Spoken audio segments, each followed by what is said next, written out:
What's going on, everybody? Today I have an incredibly interesting video for you. It is based off of an epiphany that I have been pondering for the last couple of weeks. And today's topic is modern music is making you dumber on purpose. But first, let me tell you how this video even came to fruition and why I ended up creating it in the first place. A few weeks ago, me and my guitar teacher had a little banter back and forth, and he told me that he would like me to listen to an album that a lot of people don't like, but he thinks is actually really awesome. He says before he sends me the album, I already know what you're thinking, but just give it a chance because there's a lot of good production on this record. That album was Load by Metallica, and I was already very reluctant to listen to this album, frankly.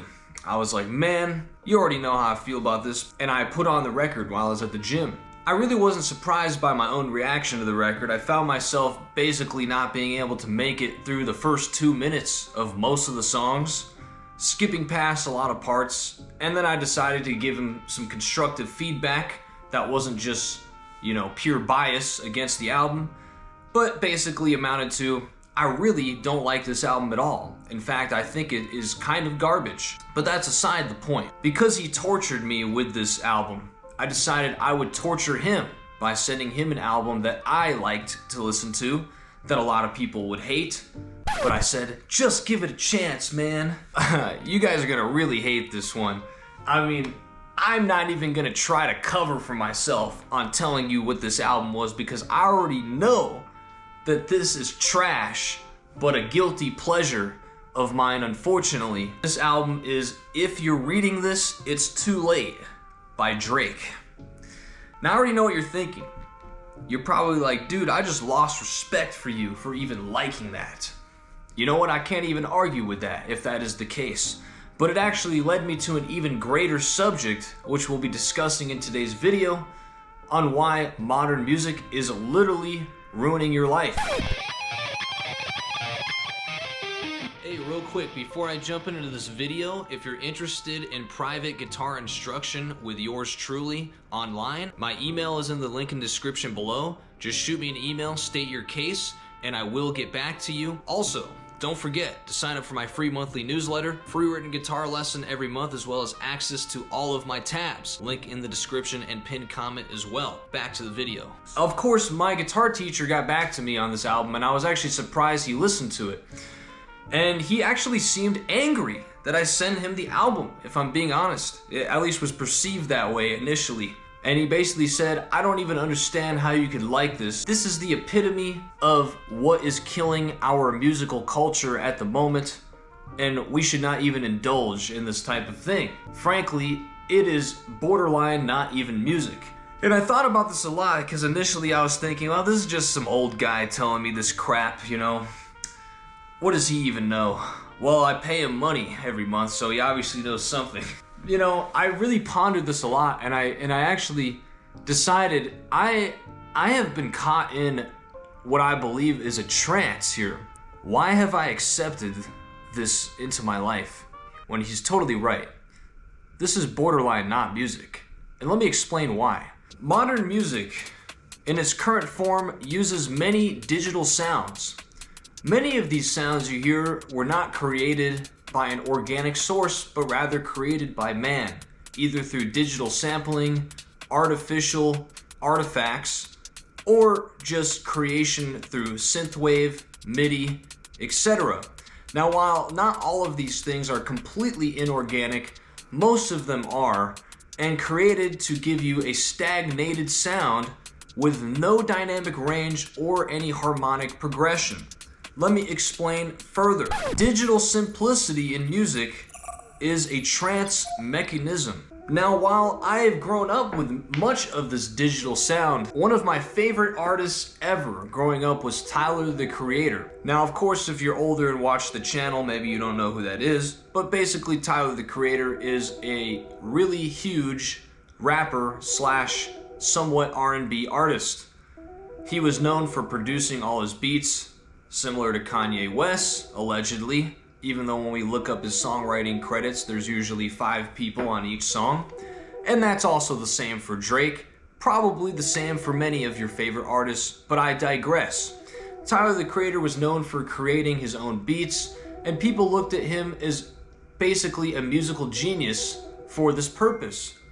But the truth of the matter is, when your favorite artist goes on TV and says, "I'm a musician," and is recognized as such, you can only help but feel a slight towards you, being that you've spent 19 years of your life trying to master the craft of organic music creation. What do you know? That you're a musician. But that's why I'm interviewing you today, so I can get to know you. So I'm a musician. What the that mean? Make magic or something? What is musician? I think you're confusing that. Yeah, I'm not no musician. I make music. Just really quick, I think you're confusing. I'm not confusing nothing because you don't know. You thought that all I was a magician or whatever the fuck you said. I didn't say magician, Suki. I said musician. And I think you are a musician. I'm not none of that. If I were to ask Tyler the Creator how to play a C major scale on the piano, I doubt he would even know what the first note was in the scale. To this point, while it is incredibly insulting to have people that are frankly not musicians, not even self-taught, but rather just not musicians at all, and using computer-created sounds as a musical crutch to get away with things that actually sound in tune or in key, such as the use of heavy auto-tune as well. For this reason, I cannot acknowledge any of these people as actual musicians, but rather a dabbler of the craft who does not fully understand the scope of the things that they create. I finally figured out why modern music feels so empty. It's not just bad, but I feel as though it is designed to keep us stupid. Repetitive tick-tock beats, laptop producers, putting loops together that are somewhat of a dopamine loop for us to listen to. We are being trained, in my opinion, to accept the mediocrity as music. Simple static chord loops with no harmonic movement, quantized beats removing groove and emotion, and the same key, the same BPM, and the same vibe is everywhere. In a sense, this is not art. It is just audio wallpaper. Let me explain further. I realize that this already sounds probably like one of the harshest statements I've ever said on this channel, and maybe even in my own musical life, because I frankly never thought I would even be saying this. A quick background on my own musical journey, you would find that I too have indulged in these simple loop creations with quantized drum beats. I've even done it with real drums before. Real drummers have played to a click track, and it wasn't perfect enough, so I went and quantized the drums. Is this not cheating yourself and your listening abilities as a musician and a human being listener? Let's take a trip all the way back to March 9th, 1785.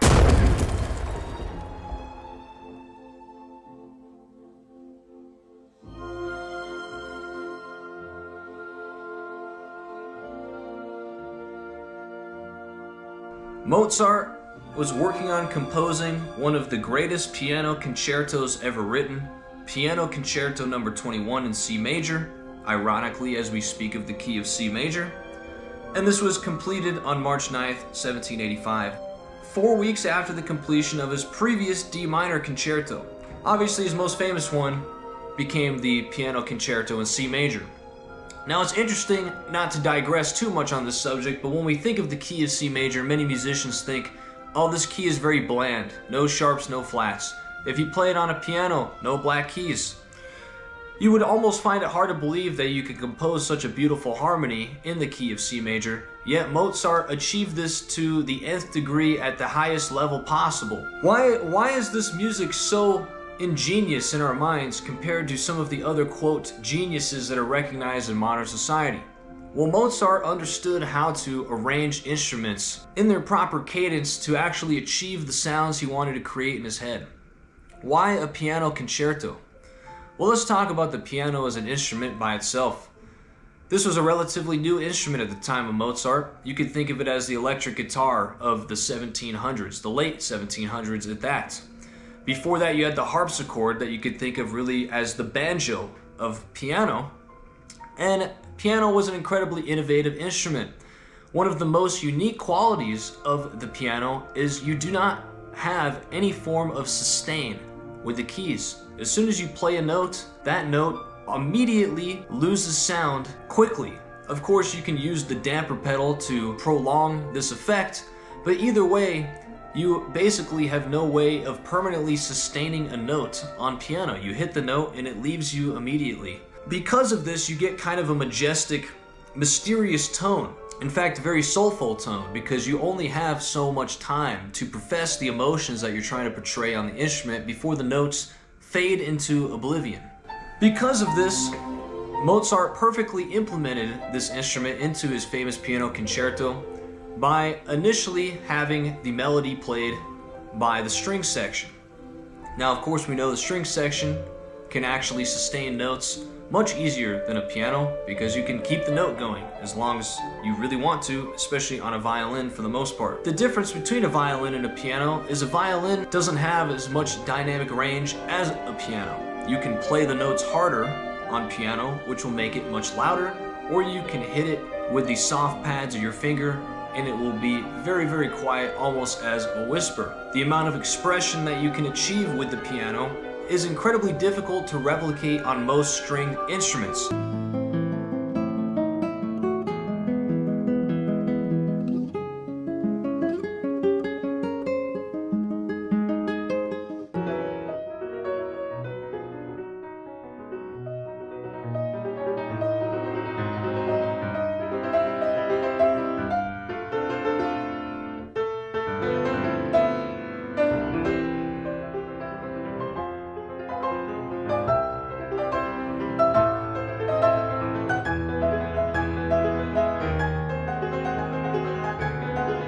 Now, as we mentioned Mozart, we have many great composers after him that learned from Mozart and were able to take the sound into a further progression.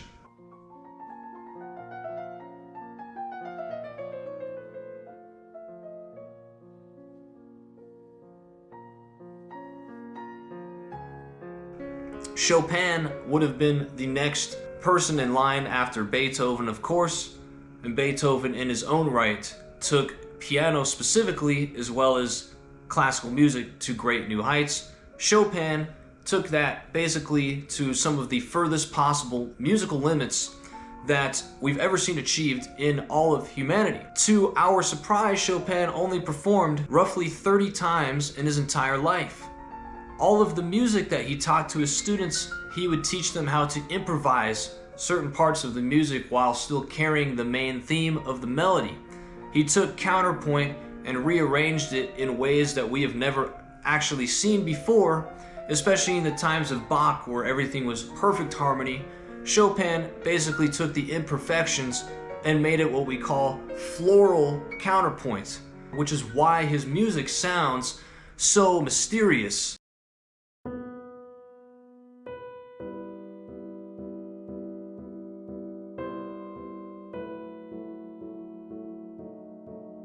On the beginning of this piece, we have the first inversion of E minor. But rather than look at this as a chord progression, Chopin would have wanted us to view this as multiple voices being used in ascending and descending patterns, specifically notated here as oblique motion on the top voice of the left hand and descending parallel motion on the second two voices of the left hand. And of course, these change very frequently throughout the piece, but this is what the true essence of writing counterpoint means. A truly individualistic voice that is true to the original composer that wrote it, giving a truly unique and individual sound, unlike what we have today, which are mostly just common chord progressions recycled.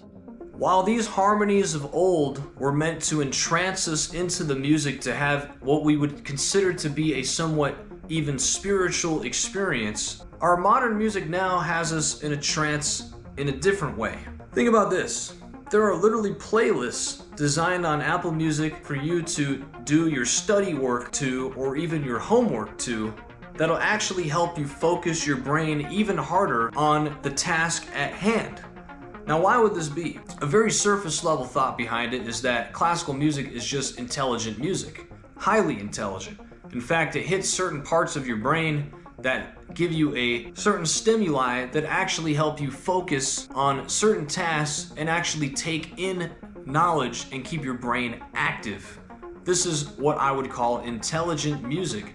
Music that can only be designed from someone who actually understands how to put it together. A lot of music during this time was composed and performed anywhere between 400 hertz and 470 hertz. That would have been the tuning. To those of you that don't fully understand maybe what that means, essentially if you were to tune your guitar, on your tuner it usually says 440.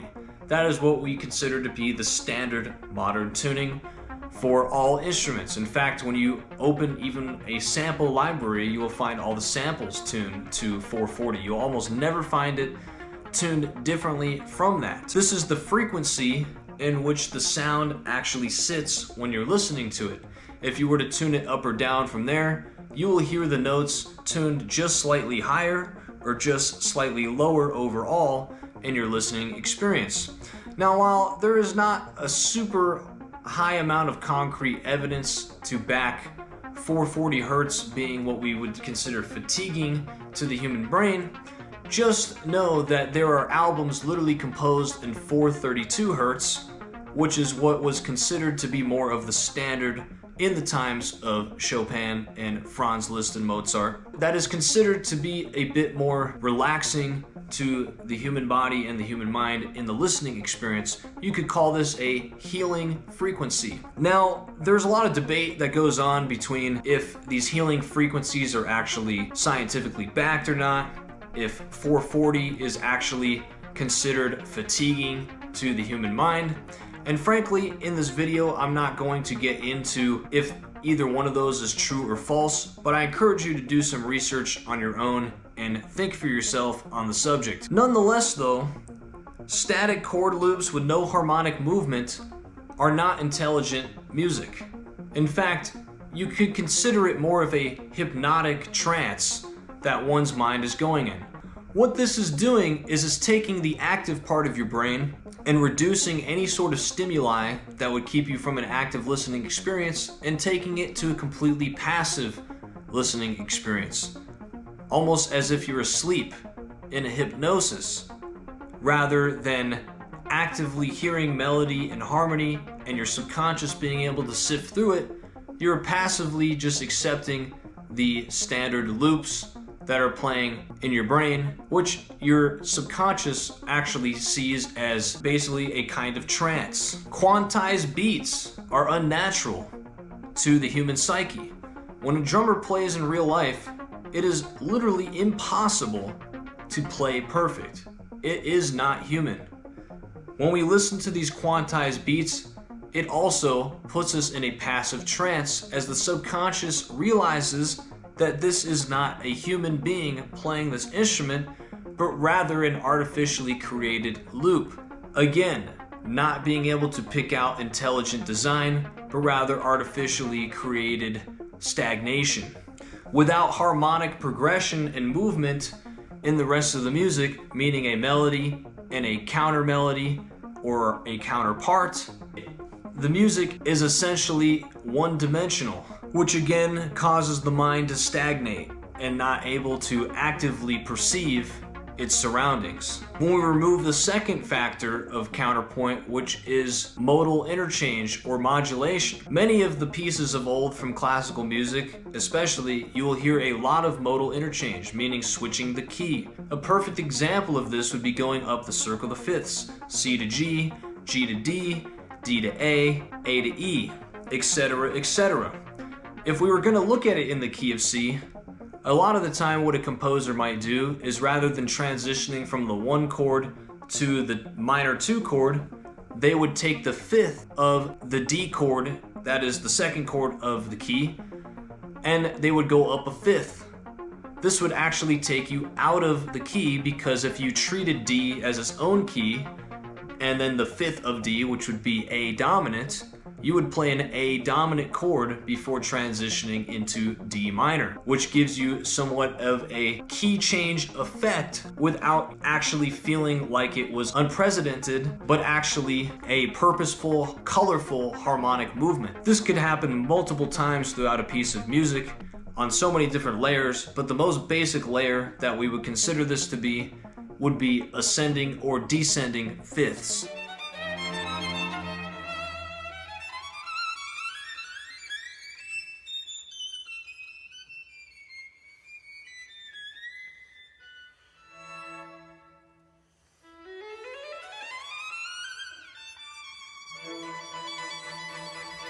One five is almost every chord progression in all music if you break it down to very simple terms.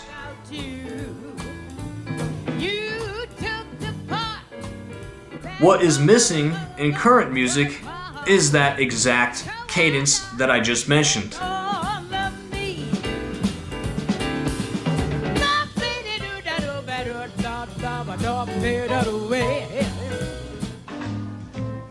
Fly me to the moon, let me swing among the stars, let me see what spring is like on Jupiter and Mars.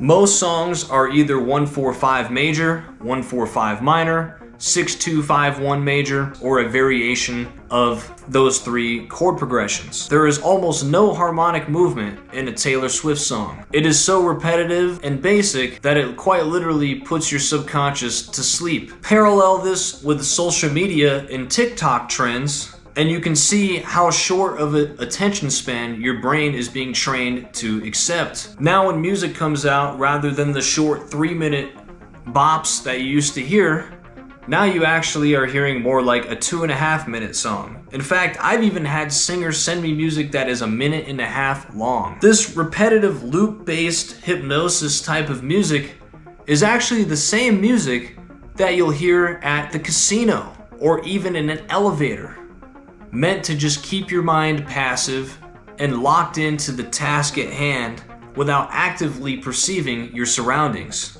You could almost think of this as a psychological manipulation. These dopamine loops and engineered drops and predictable structures are not actually writing songs. They're programming responses, which further attributes to cultural rot and our brain stimuli. Let's take an example of an artist that truly is rotting our musical landscape. Cardi B just put out a new album. Cardi B, need I even explain her music material, has a song called WAP. Go look it up if you've never heard it. And then get back to me and tell me if you can even consider this music. Now that factored with the programmed loops and all the artificial sounds that stagnate through the entire track, as well as the lyrics, I can only help but feel is actually helping program people and put them in a hypnotic state of acceptance. Now, needless to say or not, music does influence people in general. All music, in a sense, is a type of hypnosis, but it's even more on this level when you take it down to a basic bare bones standpoint and drive the same loops and progressions into someone's mind to where they passively gain acceptance. Factor that with aggressive or raunchy lyrics on top of these loops, and all of a sudden you are in a hypnotic state of acceptance, whether you know it or not. Maybe you say, I like the way it sounds. Do you actually like the way it sounds? Or have you just listened to so much of it you accept that it sounds this way?